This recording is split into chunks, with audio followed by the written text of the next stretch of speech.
Hello everyone, কেমন আছো তোমরা সবাই? আশা করি সবাই তোমরা ভালো আছো। আমিও খুব ভালো আছি। আজকে আবার একটা নতুন ভিডিও নিয়ে চলে এসেছি। তো এখানে দেখতে পাচ্ছ চুলটা ক্রিম্পিং করা চলছে।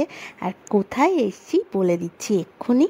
একদমই আজকের লোকেশনটা কোথায় বলো তো? বাড়ির পাশে এসেছি হচ্ছে তনুশ্রীকে সাজাতে। তো ওর কীরকম মেকআপ পছন্দ একটু জিজ্ঞাসা করেন। কেমন মেকআপ পছন্দ একটু বলো। নিউডের ওপরে একটু মানে আইটা খুবই নিউড চাই। বাট আমার শাড়ি অনুযায়ী যেটা তোমার ভালো লাগবে সেটাই সাজিয়ে দেবে। আচ্ছা, শাড়ি পরানো তো হয়ে গেছে। শাড়িটা ডুয়েল টোনের, খুবই সুন্দর কালার, একটা খুব আনকমন কালার। তো চলো রেডি করার চেষ্টা করিও যেরকম বলছে। মেকওভার কিন্তু কমপ্লিট হয়ে গেছে। দাঁড়াও তোমাদেরকে সবটাই দেখাবো লাস্টে। এখন হেয়ারটা আগে কমপ্লিট করে নিই, কারণ নেক্সট আর একটা কাজ আমাকে ধরতে হবে, আর একটা কাজও রয়েছে। আর এখানে হাতে চলে এসছে জুঁই ফুলের মালা। আর এখন জুঁই ফুলগুলো না ভীষণভাবে রং করে, সেরকম গন্ধ এখন আর নেই, কিন্তু দেখতে কিন্তু ভীষণ ভালো লাগে মাথায় লাগালে। আর এতটাই দাম বেড়েছে কি আর বলবো।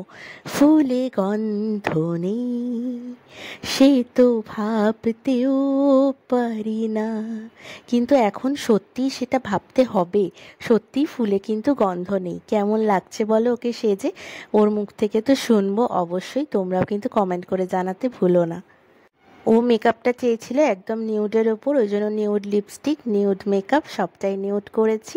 শুধু হালকা একটু গ্লিটার দিয়েছি চোখের ওপরে, নালে একদম ভালো লাগছিল না, তাই জন্য। কেমন লাগলো সেজে? ভালো লেগেছে, ভালো লেগেছে, খুব সুন্দর হয়েছে। আর খুব স্কিনটা এত ভালো না তোমার, যে খুব ব্লেন্ডিংটাও তাড়াতাড়ি হয়েছে আর বসেছে সুন্দর মেকআপটা। আজকে ক্লায়েন্ট আমার কিন্তু ভীষণ হ্যাপি। যেরকম বলেছি যেভাবে বসতেও ঠিক সেইভাবে বসে সুন্দরভাবে আমাদের সাহায্য করেছে। মিষ্টি একটা মেয়ে, আর ওকে সেজেও ভীষণ মিষ্টি লাগছে আমার চোখে। এইরকম মেকআপ পেতে তোমরা আমাকে বুকিং করতে পারো এই স্ক্রিনে দেওয়া নাম্বারে। তাড়াতাড়ি করে বুক করে নাও, শীতকালের বুকিংগুলো কিন্তু এখনই নেওয়া হচ্ছে। চলো এবার যাওয়া যাক, পরের কাজের দিকে রওনা হই। আজকে কেমন মেকআপ চাই বলো?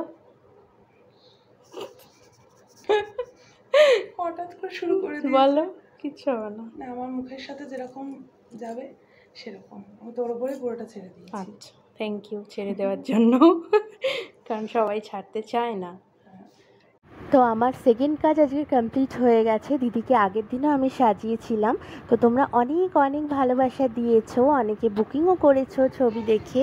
ভিডিওস আজকে শেয়ার করলাম। সেকেন্ড ভিডিওটা আজকে হচ্ছে একটা সেমি ব্রাইডাল রিসেপশনের মতো লুক ক্রিয়েট করেছি, কিন্তু একদমই নিউডের ওপরে। শাড়ি ড্র্যাপিংও সেটাই সেই রকমই করেছি, রিসেপশন লুকের মতোই। আর ফ্লাওয়ারও সেইভাবেই সেট করার চেষ্টা করেছি। দিদির কিন্তু ভীষণ পছন্দ হয়েছে। তো এবার দিদির মুখ থেকে জেনে নেব কেমন লেগেছে। বলে দিল।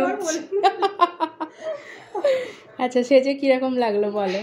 আগেও সেজেছি, আর ওকে আমার মানে সব বন্ধুদের বা আত্মীয় স্বজনদের কাছে ওকে রেকমেন্ডও করি। সাজাটা পুরোটাই ওর ওপর ছেড়ে দিয়েছিলাম, এটা সত্যি কথাই। কারণ আমরা যদি জানতামই যে আমাদের কিরকম লাগে তাই নিজেই সেজে ফেলতে পারতাম, এটা সত্যি কথা। এটা সবাই বোঝে না আসলে। হ্যাঁ, তুমি বুঝেছো, তাদের থ্যাংক ইউ। হ্যাঁ, আর আমি স্যাটিসফাইড। বাকিটা তো থ্যাংক ইউ। কমেন্টে বলবেনই আপনারা। না, আমার চোখে যেটুকুনি খুব সুন্দর লাগছে। হ্যাঁ, চলো টাটা। হ্যাঁ। দিদি না বারবার করে বলছিল যে একটু শিখিয়ে দে না, কি বলবো। তুই কিন্তু আগে ভিডিওটা অন করবি না, তাহলে আমি রিভিউটা কিন্তু দিতে পারবো না, কনফিউজড হয়ে যাচ্ছি, একটু শিখিয়ে দে না। তো আমি স্ট্রিক্টলি বললাম একদমই আমি শেখাতে পারবো না তোমাকে। তোমার ভালো লাগলেও বলবে, বাজে লাগলেও বলবে, সেটাই হচ্ছে সত্যি কথা হবে। আমি শিখিয়ে দিই না কাউকেই একদমই, কারণ সেটা করাটা একদমই উচিত নয়। তো এই যে বেরিয়ে হচ্ছে এনার সাথে দেখা হয়ে গেল, মিষ্টি একটা ছোট্ট সোনার সাথে। তো ও না কথা বলতে পারে, ও এক তোতা পাখি, তো সুন্দর কথা বলতে পারে। আবার দিদি এবিসিডি ওকে শিখিয়েছিল। আবার কি সুন্দর করে টাটা বলবে, তোমরা দেখো একটুখানি।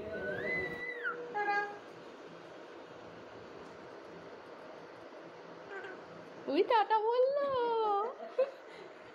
যাও।